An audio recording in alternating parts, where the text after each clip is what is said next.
दोस्तों, कहानी की शुरुआत होती है रूस की एक वैन को दिखाते हुए जिसमें बैठे हुए कुछ कैदियों को जेल ले जाया जा रहा था। लेकिन रास्ते में इस वैन में फ्यूल डलवाने के लिए इसे गैस स्टेशन पर रोक दिया जाता है और साथ ही कैदियों को भी हल्का होने की इजाजत दी जाती है। लेकिन जाते वक्त जब ऑफिसर कैदियों को नंबर वाइज वैन में बैठाता है तो एक कैदी कम होता है, फिर तुरंत इधर उधर देखता है। लेकिन वो वॉशरूम के बैक साइड पर मिलता है मूवी का मेन कैरेक्टर क्रेविन, जिसके बाद इन सभी को जेल में ले जाकर सेल्स में बंद कर दिया जाता है।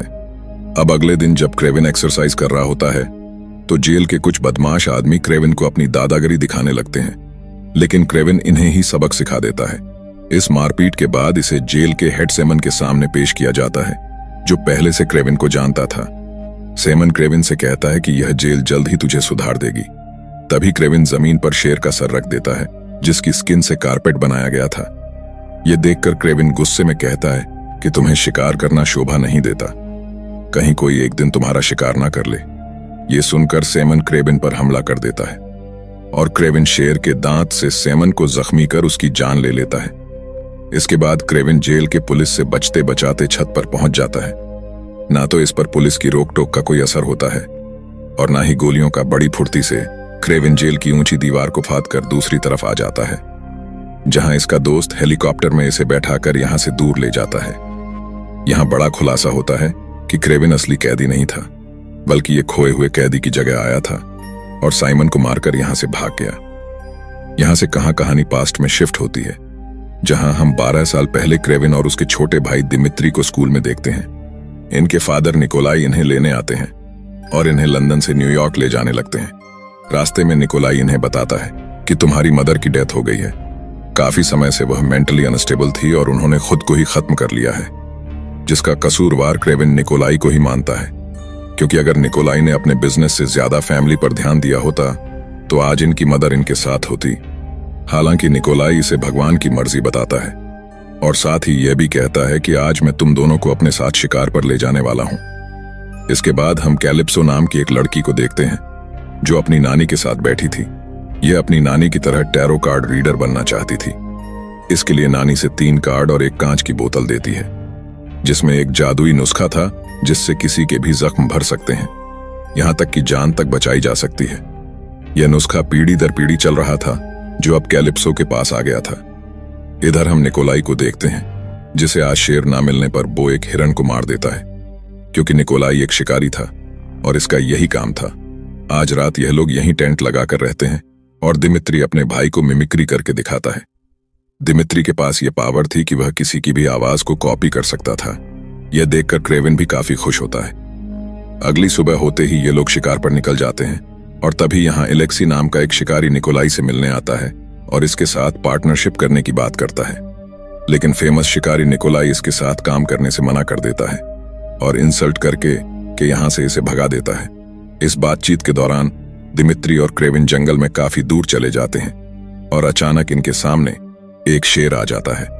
क्रेविन अपने भाई को बचाने जैसे ही आगे आकर शेर पर गन पॉइंट करता है। यह शेर क्रेविन पर झपटा मार देता है। अपने बच्चों की आवाज सुन निकोलाई जल्दी से यहां आकर शेर को 3-4 बार शूट करता है, पर शेर क्रेविन को अपने साथ दूर ले जाता है। इसी एरिया में कैलिप्सो भी अपने पेरेंट्स के साथ शिकार करने आई हुई थी। जब ये क्रेविन को जख्मी हालत में देखती है तो तुरंत उसके पास पहुंच जाती है और वही नुस्खा इसको पिला देती है। यहां पर हमें पता चलता है कि इस नुस्खे के साथ साथ शेर के खून की एक बूंद भी क्रेविन की बॉडी में चली गई है, जिससे क्रेविन को शेर जैसी ताकत मिल जाती है। डॉक्टर्स भी क्रेविन की कंडीशन देख हार मान जाते हैं, लेकिन अचानक से क्रेविन उठ जाता है। नुस्खे और शेर के खून की वजह से यह बहुत जल्दी रिकवर हो जाता है और फिर निकोलाई इसे घर ले जाता है और दीवार पर हमें उसी शेर का सिर लगा हुआ दिखता है जिसने क्रेविन को नुकसान पहुंचाया था। लाई क्रेविन को भी पढ़ाई छोड़ शिकारी बनने के लिए कहते हैं, लेकिन क्रेविन बेजुबान जानवरों को मारकर बिजनेस नहीं करना चाहता था, इसलिए वो घर छोड़ने का फैसला करता है और जब रात में चुपके से भाग रहा होता है तो दिमित्री इसके सामने आ जाता है। दिमित्री कहता है कि मां भी छोड़कर चली गई, फादर मेरी कोई इज्जत नहीं करते और अब तुम भी मुझे छोड़कर जा रहे हो। दिमित्री की बातें सुन क्रेविन कहता है कि मैं जानवरों का शिकार नहीं कर सकता, अगर मैं यहां रहा तो फादर मुझे शिकारी बना देंगे। यह कहकर क्रेविन यहां से रूस जाने के लिए निकल पड़ता है, लेकिन रास्ते में इसे बहुत सारी भैंसें अपनी तरफ दौड़ते हुए दिखाई देती हैं, जिन्हें देखकर क्रेविन काफी डर जाता है। लेकिन एक भैंस क्रेविन को बचाने के लिए इसके सामने प्रोटेक्शन बनकर खड़ा हो जाता है, क्योंकि इसे क्रेविन की आंखों में एक राजा दिखाई दे रहा था। इसी तरह क्रेविन बायन से बचकर यहां से सीधा उस घर में जाता है जहां यह अपनी मॉम और भाई के साथ बचपन में अच्छा टाइम स्पेंड करने आता था। रात को जब क्रेविन को भूख लगती है तो यह शिकार करने के लिए निकल जाता है, और यहां पर हमें क्रेविन की असली ताकत देखने को मिलती है। क्रेविन नॉर्मल इंसान से काफी ज्यादा फुर्तीला ताकतवर हो गया था। एक बार क्रेविन को दूर गोली चलने की आवाज सुनाई देती है। जब यह पेड़ पर चढ़कर देखता है तो पता चलता है कि 2 हंटर्स भैंसों का शिकार कर रहे हैं। यह देखकर क्रेविन तुरंत उन शिकारियों के पास जाता है और कहता है कि तुमने जितनी भैंसों का शिकार किया है उसके लिए मैं तुम्हें छोड़ दूंगा, लेकिन अब यहां से तुरंत चले जाओ।